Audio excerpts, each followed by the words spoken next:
जो वो भीड़ है वो अखिलेश यादव के ही समर्थन में है, वो कहीं से लाई नहीं गई है। जैसे मोदी की रैली में हो रहा है कि आप रोडवेज बस से और मनरेगा के मजदूरों को लेकर के आ रहे हैं, ये भीड़ उस तरह से न तो ढोकर के लाई गई है न पैसा दे करके लाई गई है। लेकिन ये भीड़ उन खास करके टिकट लेने वालों के द्वारा अर्जित की गई है, जो लाइन में लगे हुए हैं कि साहब जिनको टिकट चाहिए तो वो अपनी ताकत का प्रदर्शन कर रहे हैं। लेकिन वो जो लोग आए हैं वो निश्चित तौर पर अखिलेश यादव को पसंद कर रहे हैं।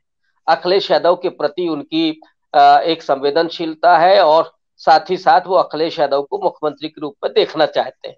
वो विभिन्न जो टिकट लेने वाले हैं उनके सबके जो कार्यकर्ता हैं, उनकी मंशा यही है कि अखिलेश यादव अगले मुख्यमंत्री हों। तो ये जो भीड़ है वो निश्चित तौर पर अखिलेश यादव के प्रति अपना आग्रह लेकर के ही आई है, लेकिन जुटाई गई है, इसमें कोई दो राय नहीं। पूर्वांचल का जो हिस्सा है, जहां जौनपुर है और जो दूसरा जो पूरा एरिया है पूर्वांचल का, वहां के जातिगत समीकरणों को अगर आप देखेंगे तो जो पिछड़ी जातियां हैं वो ज्यादा स्ट्रांग है वहां पे, और जौनपुर में तो यादव ही बहुत डोमिनेंट है। फिर राजभरों से लेकर के और जो दूसरी पिछड़ी जातियां हैं वो भी वहां पर दिखाई पड़ती हैं। तो पूर्वांचल का जो हिस्सा है वो समाजवादी पार्टी का इस समय मजबूत गढ़ बन गया है।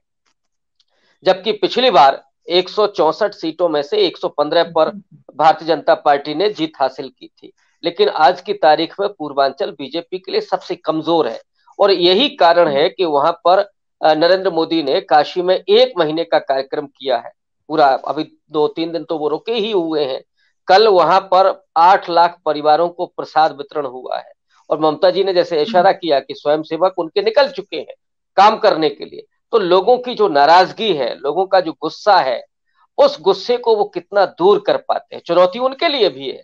लेकिन मुझे लगता है कि जो लड़ रहा है, जिसे लोग विकल्प के रूप में देख रहे हैं, स्वाभाविक जो लोगों की पसंद है, वो लोगों के उस गुस्से को और लोगों की वो जो प्रत्याशा है उसको कैसे अपने पक्ष में कर पाते हैं, ये अखिलेश यादव के लिए बड़ी चुनौती है।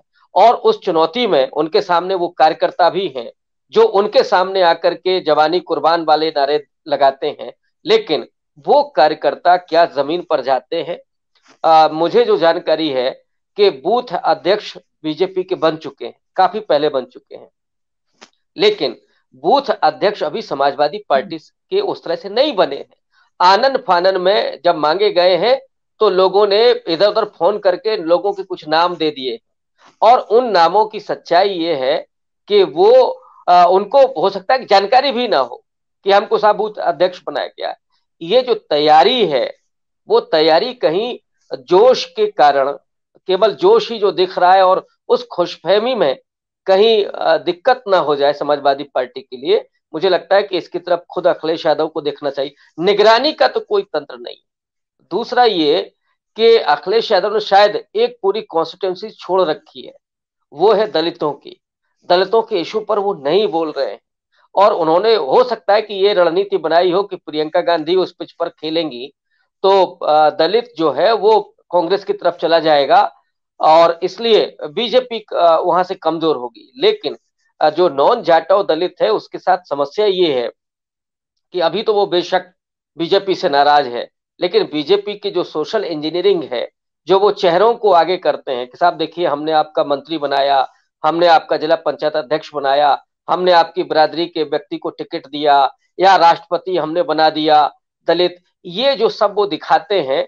और जाटवों के खिलाफ या ओबीसी में भी वही करते हैं कि यादवों के खिलाफ वो पूरी नफरत पैदा करके और वो इन जातियों को अपने साथ जोड़ते हैं, कहीं उनका एक तरह से सशक्तिकरण करते हैं छद्म तरीके से। जैसे एक घटना उसी पूर्वांचल की है जिसमें एक नाई को लगाया गया, मैं तो यही कह रहा हूं लगाया गया, कि जिसने एक मुस्लिम की दाढ़ी काट ली। तो इस आप प्रोजेक्ट को देखिए, एक नाई को लगाया गया, नाई की संख्या बहुत कम है, लेकिन उसको यह बताया गया कि साहब आप किसी की दाढ़ी काट सकते हैं, किसी मुसलमान की दाढ़ी काट सकते हैं। तो संघ और जो बीजेपी है उसके नेता इन दलितों का, पिछड़ों का इस्तेमाल करना जानते हैं बखूबी। प्रजापति जी। बिरादरी बहुत छोटी है लेकिन उसमें बीजेपी बहुत काम कर रही है। उसी तरह से राजभर के बारे में अभी 2 घटनाएं मैं आपको बता सकता हूं। जौनपुर के पास ही अकबरपुर है जो पुराना फैजाबाद है, वहां पर एक मजार जो थी, उस मजार को योगी सरकार ने तोड़वा दिया है और ये प्रचारित किया जा रहा है कि ये पहले राजभर कोई राजा थे, उनका किला था। तो ओम प्रकाश राजभर भले ही वहां पर मौजूद हों, लेकिन कुछ लोग ये भी कह रहे हैं कि जहां पर राजभर कैंडिडेट होगा, राजभर वहीं वोट करेगा और अदरवाइज वो बीजेपी की तरफ चला जाएगा। सोहेल देव का नाम लिया नरेंद्र मोदी ने काशी में, और सोहेल देव पासी और राजभर दोनों ही समाजों के नायक माने जाते हैं। और वो किसके खिलाफ उनको प्रोजेक्ट किया गया था? सैयद सालार मसूद गाजी के खिलाफ, माने एक मुसलमान के खिलाफ। तो जो पूरा सांप्रदायिक का पूरा कार्ड है वो बीजेपी खेल रही है। अब इन जातियों में जो आपने अभी शुक्ला जी से पूछा था कि क्या अखिलेश यादव भी हिंदुत्व की पिच पर जा रहे हैं, मुझे लगता है कि अखिलेश यादव में राजनीतिक समझ कुछ भी हो, लेकिन हिम्मत नहीं है।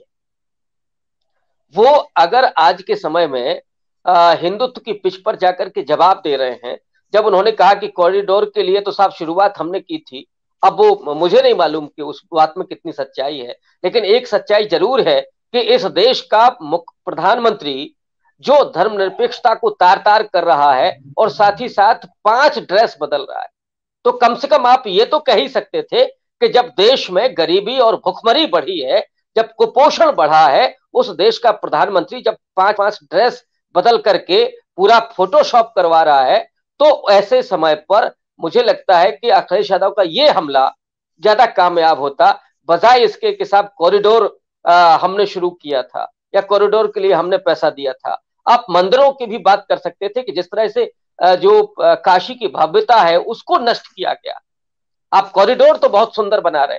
तो एक नौजवान ने मुझे कहा कि ये दरअसल पॉलिटिक्स का ही हिस्सा है और ये लोग भव्यता और दिव्यता में अंतर नहीं जानते।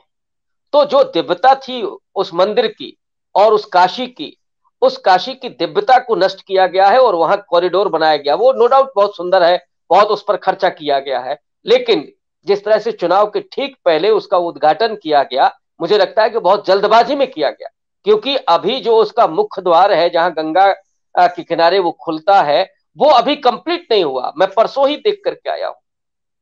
तो बजाय इन सवालों को उठाने के, आप जब ये कहने लगते हैं कि साहब जो माँ की चुनरी लाल होती है, हनुमान जी को लाल चोढ़ा चढ़ाया जाता है, तो आप हिंदुत्व की पिच पर जा रहे हैं। इस पिच का सीधा काउंटर जो है वो जाति की पॉलिटिक्स है। धर्म का काट सिर्फ जाति है। और अखिलेश यादव ने जातीय जनगणना का सवाल कभी बीच में उठाया, आपको याद नहीं होगा कब उन्होंने ये बात कही थी कि जिसकी जितनी संख्या भारी उसकी उतनी हिस्सेदारी। अब वो भूल गए हैं। अभी पिछले ही दिनों जब इलाहाबाद के सोशल साइंस इंस्टीट्यूट में पिछड़ों को एनएफएस कर दिया गया, एसोसिएट प्रोफेसर पद पर, तो अखिलेश यादव ने ट्वीट भी नहीं किया। क्या आप पिछड़ों की राजनीति नहीं कर रहे? या किसानों के साथ जो हो रहा है, ठीक है कि वो जो काले कानून थे वो रिपील कर लिए गए, लेकिन किसानों के अभी भी बहुत सारी समस्याएं बदस्तूर जारी हैं। तो उन किसानों के मुद्दे को आप उठाइए, महंगाई बेरोजगारी का सवाल उठाइए और धर्म के सामने आप जाति के सवाल को खड़ा करिए, तभी मुझे लगता है कि अखिलेश यादव को लाभ होगा। वरना उनके जो जोशीले कार्यकर्ता हैं उनको हवा में ज्यादा रख रहे हैं, जमीन पर सच्चाई उतनी नजर नहीं आती। और आप हमसे जुड़े रहने के लिए सब्सक्राइब करें YouTube पर, फॉलो करें Twitter पर और लाइक करें Facebook पर। और ज्यादा जानकारी के लिए आपको टाइप करना होगा सिर्फ न्यूज़ नशा।